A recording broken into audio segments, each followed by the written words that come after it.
O Poder do Agora, de Eckhart Tolle. Capítulo 2. Consciência. O caminho para escapar do sofrimento. Não crie mais sofrimento no presente. Ninguém tem uma vida livre de sofrimento e mágoa. Não é uma questão de aprender a viver com isso em vez de tentar evitar? Ele se forma sozinho enquanto a mente superficial governa a nossa vida. O sofrimento que sentimos nesse exato momento é sempre alguma forma de não aceitação, uma forma de resistência inconsciente ao que é. No nível do pensamento, a resistência é uma forma de julgamento. No nível emocional, ela é uma forma de negação. O sofrimento varia de intensidade de acordo com o nosso grau de resistência ao momento atual.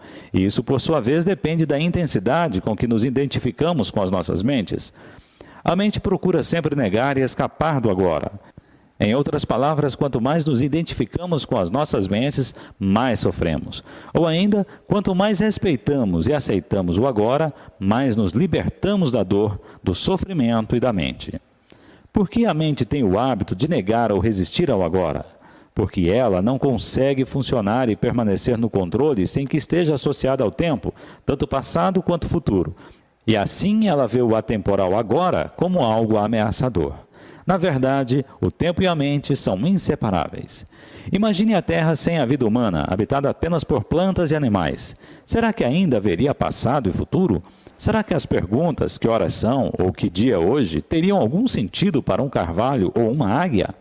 Acho que eles ficariam intrigados e responderiam: claro que é agora, a hora é agora, o que mais existe? Não há dúvida de que precisamos da mente e do tempo, mas no momento em que eles assumem o controle das nossas vidas, surgem os problemas, o sofrimento e a mágoa. Para garantir sua permanência no controle, a mente trabalha o tempo todo para esconder o momento presente com o passado e o futuro. Assim, a vitalidade e o infinito potencial criativo do ser, que é inseparável do agora, ficam encobertos pelo tempo, e a nossa verdadeira natureza é obscurecida pela mente. Todos nós sofremos ao ignorar ou negar cada momento precioso ou reduzi-lo a um meio para alcançar algo no futuro, algo que só existe em nossas mentes, nunca na realidade. O tempo acumulado na mente humana encerra uma grande quantidade de sofrimento, cuja origem está no passado. Se não quer gerar mais sofrimento para você e para os outros, não crie mais tempo, ou pelo menos não mais do que o necessário para lidar com os aspectos práticos da sua vida. Como deixar de criar tempo? Tendo uma profunda consciência de que o momento presente é tudo o que você tem. Faça do agora o foco principal da sua vida. Se antes você se fixava no tempo e fazia rápidas visitas ao agora, inverta essa lógica, fixando-se no agora e fazendo visitas rápidas ao passado e ao futuro. E isso só quando precisar lidar com os aspectos práticos da sua vida. Diga sempre sim ao momento atual. O que poderia ser mais insensato do que criar uma resistência interior a alguma coisa que já é? O que poderia ser mais insensato do que se opor à própria vida, que é agora e sempre agora? Renda-se ao que é. Diga sim para a vida e veja como, de repente, a vida começa a trabalhar mais a seu favor em vez de contra você. Às vezes o momento atual é inaceitável, desagradável ou terrível. As coisas são como são. Observe como a mente julga continuamente o comportamento atribuindo nomes às coisas. Entenda como esse processo cria sofrimento e infelicidade. Ao observarmos o mecanismo da mente, escapamos dos padrões de resistência e podemos então permitir que o momento atual exista. Isso dará a você uma prova do estado de liberdade interior, o estado da verdadeira paz interior. Veja então o que acontece e parta para a ação, caso necessário ou possível. Aceite, depois haja. O que quer que o momento atual contenha, aceite-o como uma escolha sua. Trabalhe sempre com ele, não contra. Torne-o um amigo e aliado, não seu inimigo. Isso transformará toda a sua vida como por milagre. Dissolvendo o sofrimento do passado. Enquanto não somos capazes de acessar o poder do agora, vamos acumulando resíduos de sofrimento emocional. Esses resíduos se misturam ao sofrimento do passado e se alojam em nossa mente e em nosso corpo. Isso inclui o sofrimento vivido em nossa infância, causado pela falta de compreensão do mundo em que nascemos. Todo esse sofrimento cria um campo de energia negativa que ocupa a mente e o corpo. Se olharmos para ele como uma entidade invisível, com características próprias, estaremos chegando bem perto da verdade. É o sofrimento emocional do corpo. Apresenta-se sob duas modalidades, inativo e ativo.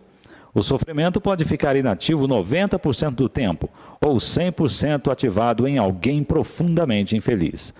Algumas pessoas atravessam a vida quase que inteiramente tomadas pelo sofrimento, enquanto outras passam por ele em algumas situações que envolvem relações familiares e amorosas, lesões físicas ou emocionais, perdas do passado, abandono, etc. Qualquer coisa pode ativá-lo, especialmente se encontrar ressonância em um padrão de sofrimento do passado. Quando o sofrimento está pronto para despertar do estágio inativo, até mesmo uma observação inocente feita por um amigo ou um pensamento é capaz de ativá-lo. Alguns sofrimentos são irritantes, mas inofensivos, como é o caso de uma criança que não para de chorar. Outras são monstros destrutivos e mórbidos, verdadeiros demônios. Alguns são fisicamente violentos, outros emocionalmente violentos. Eles podem atacar tanto as pessoas à nossa volta quanto a nós mesmos, seus hospedeiros. Os pensamentos e sentimentos relativos à nossa vida tornam-se então profundamente negativos e autodestrutivos. Doenças e acidentes frequentemente acontecem desse modo. Alguns sofrimentos podem até levar uma pessoa ao suicídio. Às vezes levamos um choque ao descobrir uma faceta detestável em alguém que pensávamos conhecer bem. Entretanto, é mais importante observar essa situação em nós mesmos do que nos outros. Preste atenção a qualquer sinal de infelicidade em você, qualquer que seja a forma, pois talvez seja o despertar do sofrimento. Ele pode se manifestar como uma irritação, um sinal de impaciência, um mar sombrio, um desejo de ferir, sentimentos de raiva, ira, depressão ou uma necessidade de criar algum tipo de problema em seus relacionamentos. Agarre o sinal no momento em que ele despertar de seu estado inativo. O sofrimento deseja sobreviver, mas para isso precisa conseguir que nos identifiquemos inconscientemente com ele. Portanto, quando o sofrimento toma conta de nós, cria uma situação em nossas vidas que reflete a própria frequência de energia da qual ele se alimenta. Quando o sofrimento nos domina, faz com que desejamos ter mais sofrimento. Passamos a ser vítimas ou perpetradores. Queremos infligir sofrimento ou senti-lo, ou ambos. Na verdade, não há diferença entre os dois. É claro que não temos consciência disso e afirmamos que não queremos sofrer, mas preste bem atenção e verá que o seu pensamento e o seu comportamento estão programados para continuar com o sofrimento, tanto para você quanto para os outros. Se você estivesse consciente disso, o padrão iria se desfazer, porque desejar mais sofrimento é uma insanidade e ninguém é insano conscientemente. O sofrimento, a sombra escura projetada pelo ego, tem medo da luz da nossa consciência. Teme ser descoberto. Sobrevive graças à nossa identificação inconsciente com ele, assim como ao medo inconsciente de enfrentarmos o sofrimento que vive dentro de nós. Mas se não o enfrentarmos, se não direcionarmos a luz da nossa consciência para o sofrimento, seremos forçados a revivê-lo. O sofrimento pode nos parecer um monstro perigoso, mas eu lhe garanto que se trata de um fantasma frágil. Ele não pode prevalecer sobre o poder da nossa presença. Alguns ensinamentos espirituais dizem que todo sofrimento é, em última análise, uma ilusão. E isso é verdade. A questão é se isso é uma verdade para você. Acreditar simplesmente não transforma nada em verdade. Você quer sofrer para o resto da vida e permanecer dizendo que é uma ilusão? Será que essa atitude livra você do sofrimento? O que nos interessa aqui é o que podemos fazer para vivenciar essa verdade, ou seja, torná-la real em nossas vidas. Portanto, o sofrimento não quer que nós o observemos diretamente e vejamos o que ele realmente é. No momento em que o observamos, sentimos seu campo energético dentro de nós e desfazemos nossa identificação com ele. Surge então uma nova dimensão da consciência. Chamam a isso presença. Passamos a ser testemunhas ou observadores do sofrimento. Isso significa que ele não pode mais nos usar, fingindo ser nosso eu interior. Então, não temos mais como realimentá-lo. Aqui está a nossa mais profunda força interior. Acabamos de acessar o poder do agora. O que acontece ao sofrimento quando nós nos tornamos conscientes o bastante para romper a nossa identificação com ele? A inconsciência cria o sofrimento. A consciência transforma o sofrimento nela mesma. São Paulo expressa esse princípio universal de uma forma linda ao dizer: tudo é revelado ao ser exposto à luz, e o que for exposto à própria luz se torna luz. Assim como não se pode lutar contra a escuridão, não se pode lutar contra o sofrimento. Tentar fazer isso poderia gerar um conflito interior e um sofrimento adicional. Observar o sofrimento já é o bastante. Observá-lo implica aceitá-lo como parte do que existe naquele momento. O sofrimento consiste na energia vital aprisionada que se desprendeu do campo energético total e se fez temporariamente autônoma através de um processo artificial de identificação com a mente. Ela se volta para dentro de si mesma e se torna algo contrário à vida, como um animal tentando comer o próprio rabo. Por que você acha que a nossa civilização se tornou tão autodestrutiva? Acontece que as forças destrutivas da vida ainda são energia vital. Mesmo quando começamos a deixar de nos identificar e nos tornarmos observadores, o sofrimento ainda continua a agir por um tempo e vai tentar fazer com que voltemos a nos identificar com ele. Embora não esteja mais recebendo a energia originada da nossa identificação com ele, o sofrimento ainda tem sua força, como uma roda gigante que continua a girar, mesmo quando deixa de receber o impulso. Nesse estágio, o sofrimento pode até ocasionar dores em diversas partes do corpo, mas elas não vão durar. Esteja presente, fique consciente, vigie o seu espaço interior. Você vai precisar estar presente e alerta para ser capaz de observar o sofrimento de um modo direto e sentir a energia que emana dele. Agindo assim, o sofrimento não terá força para controlar o seu pensamento. No momento em que o seu pensamento se alinha com o campo energético do sofrimento, você está se identificando com ele e, de novo, alimentando-o com seus pensamentos. Por exemplo, se a raiva é a vibração de energia que predomina no sofrimento e você alimenta esse sentimento insistindo em pensar no que alguém fez para prejudicá-lo ou no que você vai fazer em relação a essa pessoa, é porque você já não está mais consciente e o sofrimento se tornou você. Onde existe raiva, existe sempre um sofrimento oculto. Quando você começa a entrar em um padrão mental negativo e a pensar como a sua vida é horrorosa, isso quer dizer que o pensamento se alinhou com o sofrimento e que você se tornou inconsciente e vulnerável a um ataque do sofrimento. Utilizo a palavra inconsciência no presente contexto para expressar uma identificação com um padrão mental ou emocional. Isso implica a ausência completa do observador. Manter-se em um estado de alerta consciente destrói a ligação entre o sofrimento e o mecanismo do pensamento e aciona o processo de transformação. É como se o sofrimento se tornasse o combustível para a chama da consciência, resultando em um brilho de mais intensidade. Esse é o significado esotérico da antiga arte da alquimia, a transformação do metal não precioso em ouro, do sofrimento em consciência.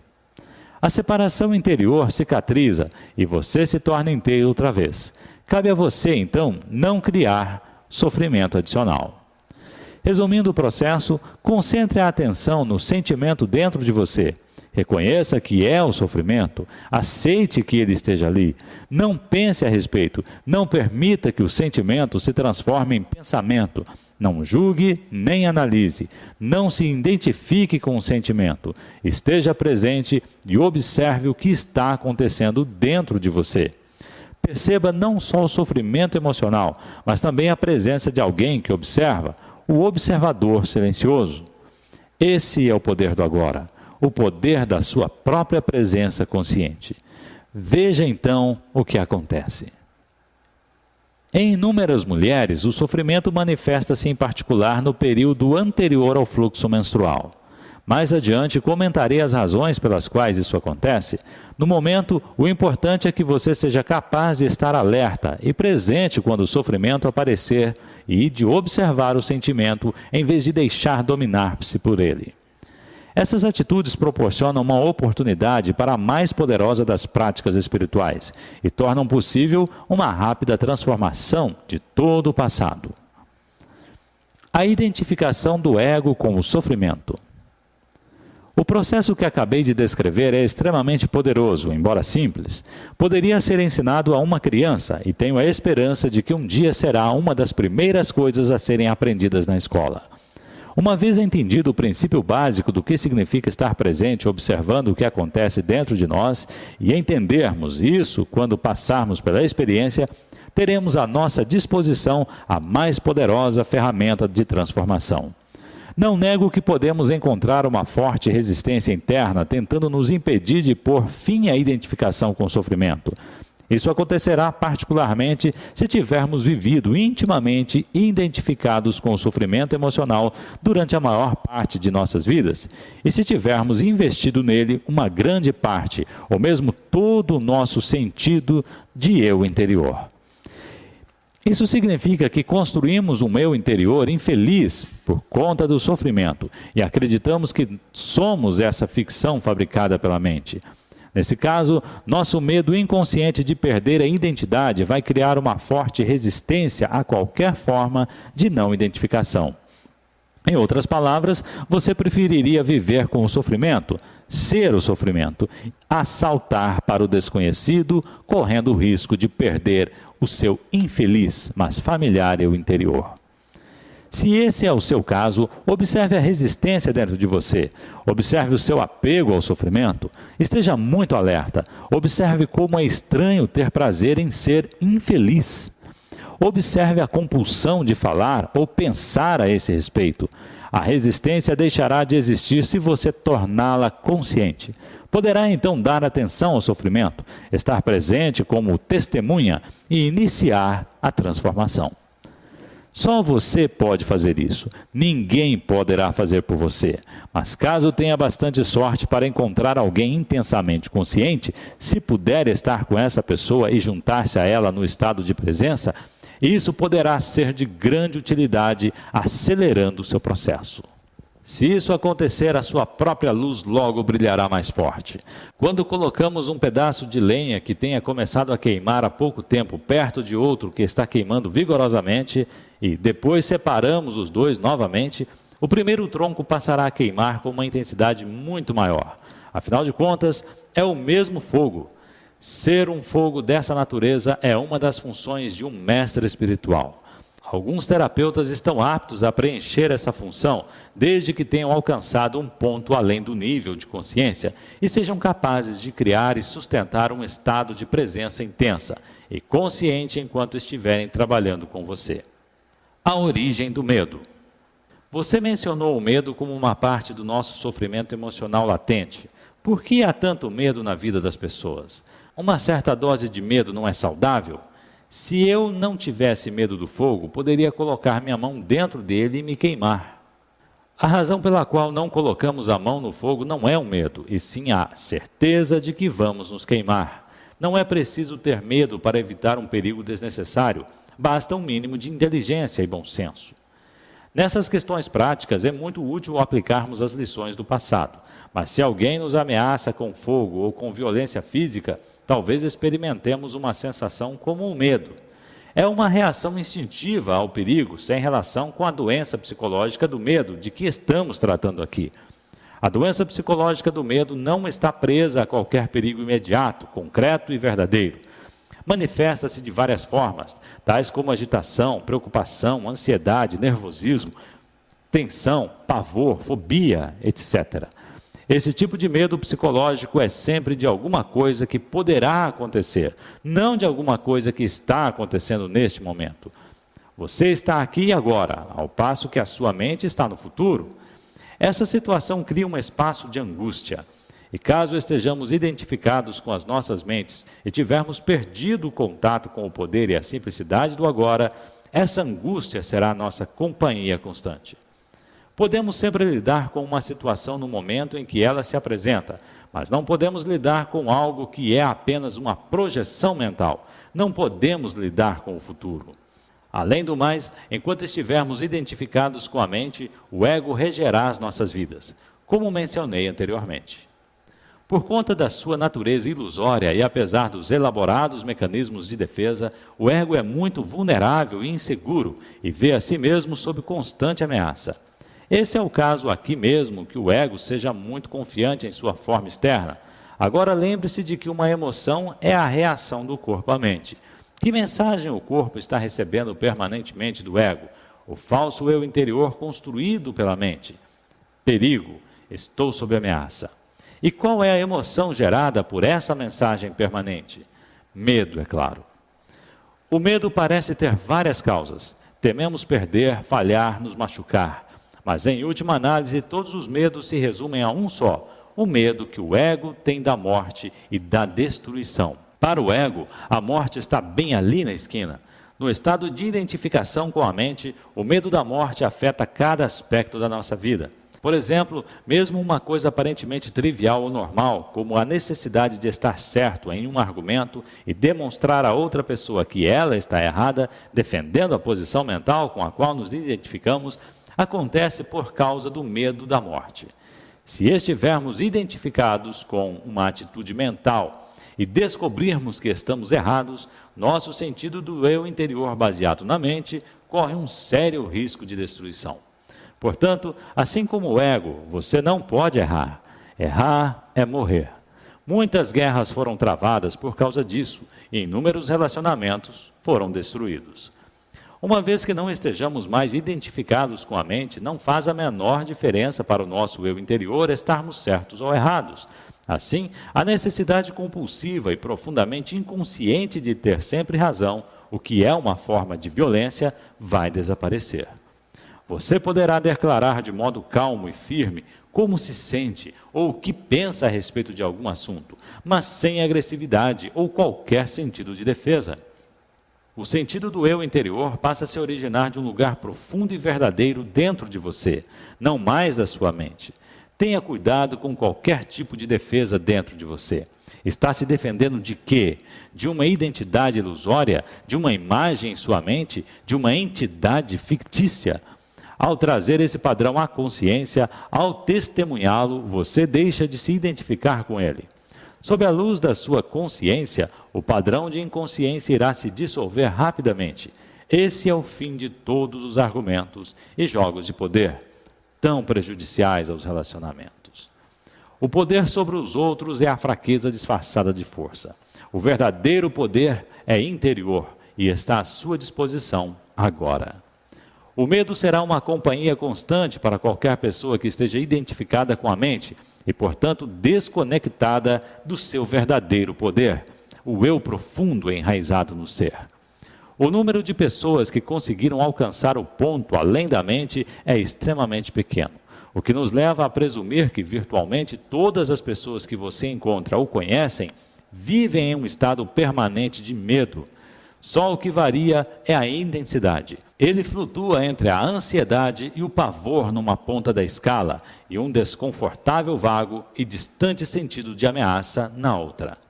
Muitas pessoas só tomam consciência disso quando o medo assume uma de suas formas mais agudas. A busca do ego pela plenitude.